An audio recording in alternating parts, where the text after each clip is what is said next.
வந்து சேர்ந்திருக்கும் திரு தனம் தண்டபாணி ஐயா அவர்களை வருக வருக என்று அழைக்கிறேன். தண்டபாணி ஐயா அவர்கள் என்ன சப்ஜெக்ட்? ஜோதிட கதம்பம் பற்றி பேச இருக்கிறார். அதாவது எங்கள் தண்டபாணி ஐயான்னு சொன்னா தண்டமா இருக்கிறவங்கள கூட திடமா மாத்திடுவார் தன் பேச்சால. ஏன் போடா தண்டம்னு சொன்னா நீ தாண்டா திடம்னு சொல்லுவார்.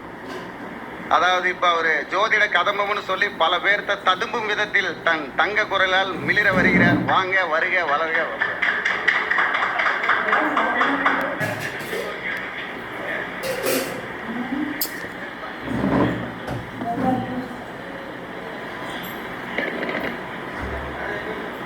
வணக்கம்.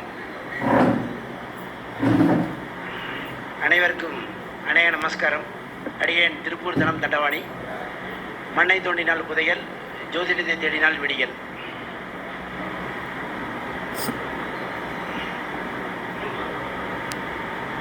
லட்சுமி பிரசன்ன ஜோதிடத்திற்கு என்னை இங்கே இன்னைக்கு பேசுறதுக்கு வாய்ப்பு கொடுத்த பிரபஞ்சம் மற்றும் இதனுடைய ஒருங்கிணைப்பாளருக்கு நன்றி தெரிவித்துக் கொள்கிறேன். மேலும் எனக்கு இந்த ஜோதிட கலையை கற்றுக் கொடுத்த என் குருமார்கள் மற்றும் என்னை பெற்றெடுத்த என் தாய் தந்தையர்களுக்கு என் முதற்கண் வணக்கத்தை தெரிவித்துக் கொள்கிறேன். மேலும் மேடையில் வீட்டிற்கும் அனைத்து குருமார்களுக்கும் மற்றும் நண்பர்களுக்கும் என்னுடைய வணக்கத்தை தெரிவித்துக் கொள்கிறேன்.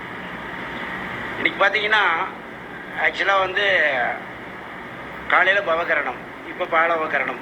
பட் ஆக்சுவலாக வந்துட்டு பவகரணத்துலேயே வரலான்னு பார்த்தேன்.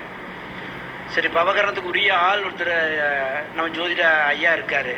அதனால் அவரே வந்துட்டு காலையில் பவகரணத்தை ஆக்டிவேட் பண்ணிக்கிட்டாரு.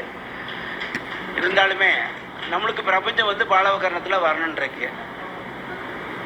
இது எல்லாமே பிரபஞ்சத்தினுடைய ஆசீர்வாதம் இல்லாமல் நம்ம இன்றைக்கி வர முடியாது. பட்டு இதுவரையிலே பார்த்தீங்கன்னா மேடம் அவர்கள், கவிதா மேடம் அவர்கள், இது வந்து 3வது கருத்தரங்கம். இதுவரையில் என்னை இன்வைட் பண்ணியிருந்தாங்க. பட் ஏன்னா ஃபஸ்ட் டைம் செகண்ட் டைம் வர முடியல.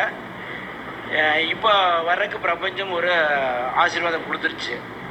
ஸோ என்னென்னு பார்த்தீங்கன்னா இது 3னா குருவுடைய நம்பர் தான், தனுசு லக்னம்.